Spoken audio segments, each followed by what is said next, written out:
Hello guys, this video is one more outfit from scratch. నా last year బర్త్డేకి నేను ఒక లాంగ్ ఫ్రాక్ కస్టమైజ్ చేయించుకున్నా. మెటీరియల్ కోసం నేను పూర్ణ మార్కెట్లో ఉన్న నీలూస్కి వెళ్ళాను. మీకు ఏ టైప్ ఆఫ్ మెటీరియల్ కావాలన్నా సరే ఇక్కడ దొరుకుతుంది. నేను బేబీ బ్లూ కలర్ తీసుకుందాం అనుకున్నా, నాకు ఎగ్జాక్ట్ కలర్ దొరికింది. ఫ్రాక్ లో స్కర్ట్ పార్ట్ కోసం సాటన్ క్లాత్ తీసుకున్నా అండ్ యోక్ పార్ట్ కోసం ఎంబ్రాయిడరీ సీక్వెన్స్ క్లాత్ తీసుకున్నా. ఈ ఫ్రాక్ నేను కస్టమైజ్ చేయించాను ఎందుకంటే అప్పటికే నేను ఇంకా స్టిచ్చింగ్ నేర్చుకోలేదు. 2000 బడ్జెట్ లో ఈ ఫ్రాక్ మెటీరియల్ స్టిచ్చింగ్ అంతా రెడీ అయిపోయింది. ఫ్రాక్ అయితే చాలా బ్యూటిఫుల్ గా ఉంది.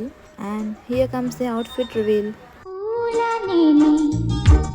నవ్వుకోవాలి గాలిని నేనై సాగిపోవాలి చింతలే